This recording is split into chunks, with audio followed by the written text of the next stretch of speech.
How can people be so stubborn? The alien, a being that surpassed even the wildest imaginations of the most creative science fiction authors, leaned back in his chair and studied the human across the table with an expression that could only be described as a mix of disbelief and frustration.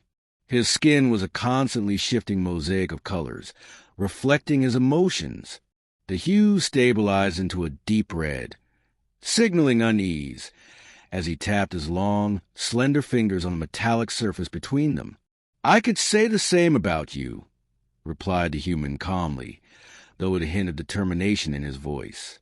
His name was Marcus Becker, a diplomat by profession but a fighter at heart. His sharp, unyielding eyes locked onto the alien's. "Your offer is generous, but we won't trade our freedom for shiny toys." The alien's eyes, large, unsettling, expressive, narrowed slightly. "Your species stands on the brink of annihilation. The Vagaran have no reason to negotiate beyond this point. Accept the technology, and your people will be spared from extinction. This isn't about pride. It's about survival." Marcus paused, considering the alien's words. He glanced around the sterile, cold negotiation room aboard the Vagaran flagship.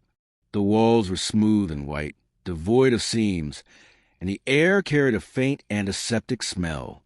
The only furnishings were the table and 2 chairs, designed for efficiency, not comfort. "You misunderstand us, Fraktar," Marcus said, his voice soft but weighted with conviction. "We're not just fighting for survival. We're fighting for the right to live on our own terms. We've stood on the edge of extinction before, and each time we've emerged stronger. You may have advanced technology, superior weapons, and numbers beyond our comprehension, but you're forgetting one crucial element."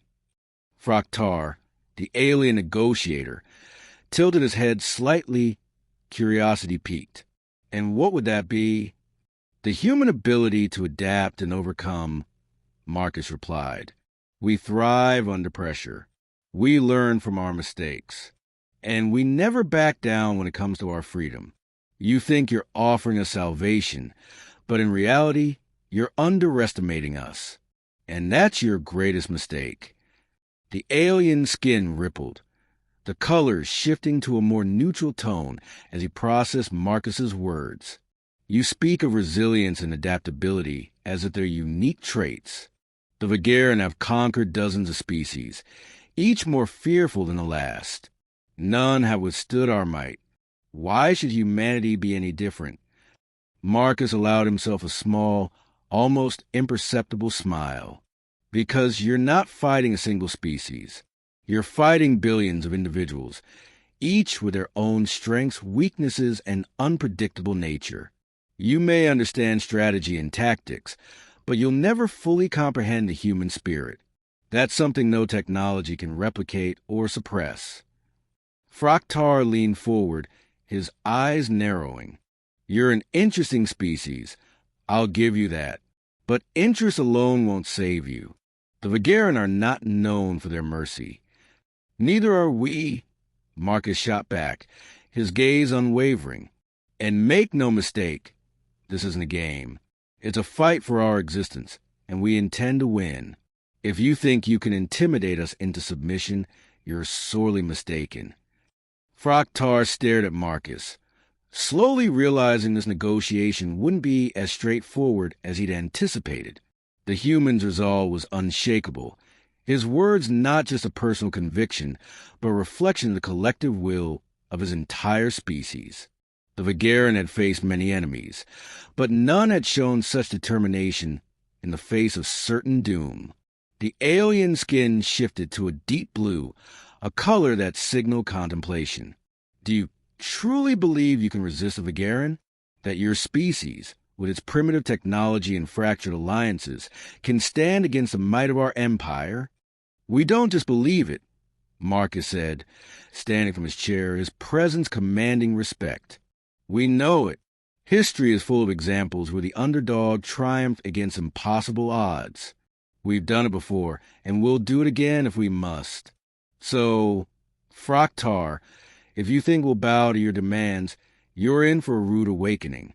We're ready to fight, and we'll do whatever it takes to defend our freedom.